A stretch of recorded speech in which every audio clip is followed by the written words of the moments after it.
Aunt Nancy would begin by correcting the record because too many people confuse absence with restraint.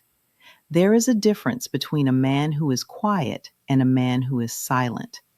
The true, strong, silent type is not invisible. He does not vanish emotionally and call it peace.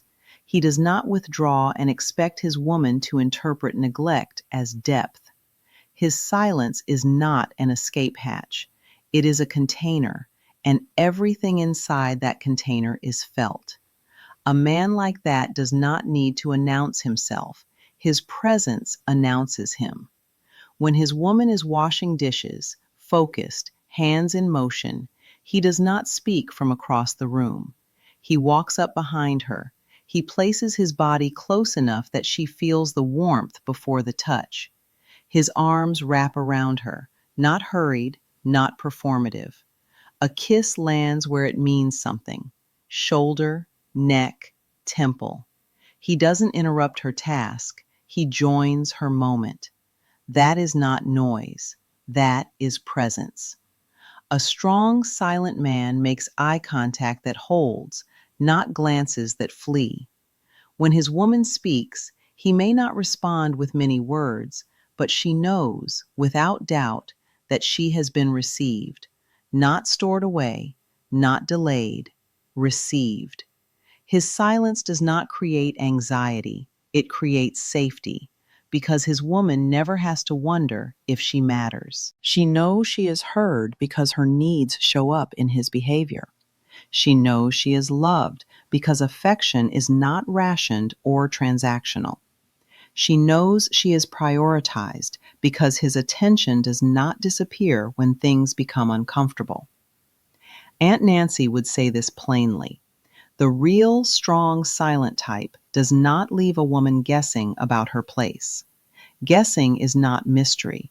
Guessing is neglect wearing a costume.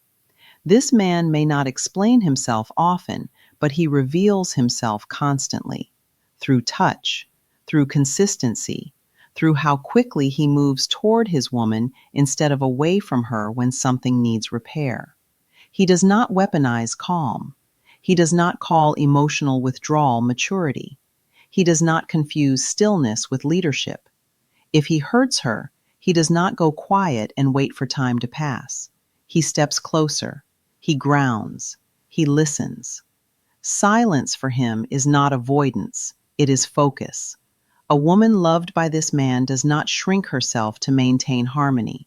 She expands because she is held. Her nervous system rests.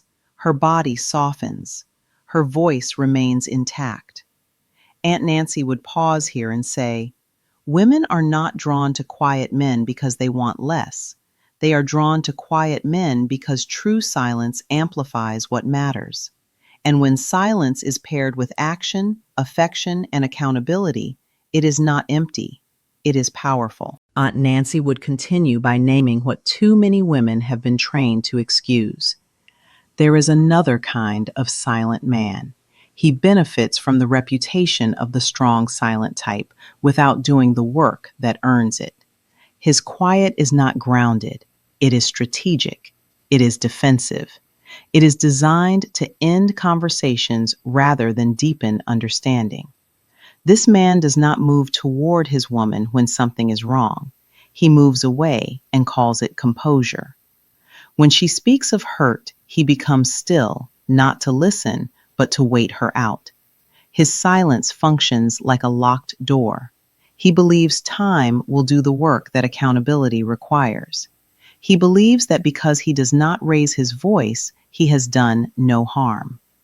Aunt Nancy would say this clearly. Silence that withholds is not strength. It is avoidance with good posture. This man rarely initiates repair. He lets discomfort stretch until the woman either adapts or abandons herself to restore equilibrium. He does not ask clarifying questions. He does not lean in. He does not check understanding. He simply stops responding and waits for the moment to pass. And eventually, it does.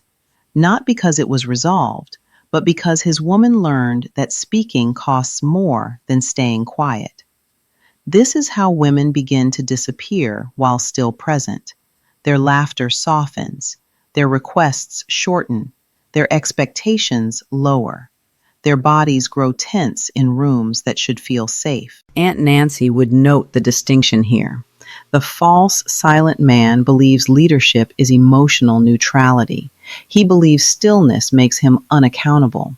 He believes being unbothered is the same as being mature. But his woman feels the truth in her nervous system. She feels the absence of reassurance. She feels the lack of pursuit. She feels the weight of carrying the relationship's emotional labor alone. This man may provide stability in form, routine, predictability, structure, but not in spirit. His silence does not hold her, it leaves her holding herself, and eventually she stops reaching. Not out of punishment, out of self-preservation. Aunt Nancy would not blame the woman here. She would diagnose the pattern. When silence is used to avoid responsibility, it erodes trust faster than anger ever could. At least anger acknowledges impact. Silence denies it. This is not the strong, silent type women love. This is the quiet man women outgrow. Aunt Nancy would close the lesson by returning to the body, because bodies tell the truth before language ever catches up. Women do not respond to silence alone. They respond to attunement. The strong, silent man does not need to narrate his devotion because his woman experiences it daily. She feels it in the way he checks her face before leaving a room. She feels it in how quickly he closes distance after tension. She feels it in the way his hands reassure before his mouth ever explains.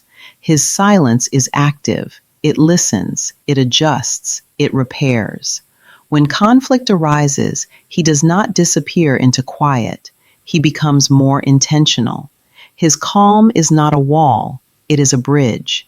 He does not fear emotion. He regulates it. He does not fear accountability. He understands that repair strengthens bonds rather than weakens authority. Aunt Nancy would emphasize this. The strongest men are not threatened by emotional clarity. They welcome it because it improves alignment. This man understands that peace is not the absence of tension. It is the presence of safety. And safety requires responsiveness.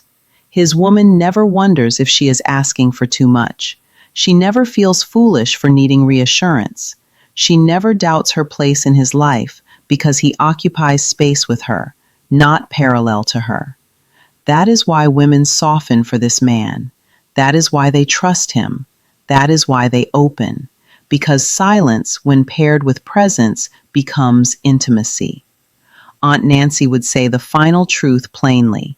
Women do not want loud men. They want available men. And availability is not measured by words. It is measured by proximity, consistency, and repair. Silence that shows up builds homes. Silence that withdraws builds distance. And women know the difference long before they can articulate it.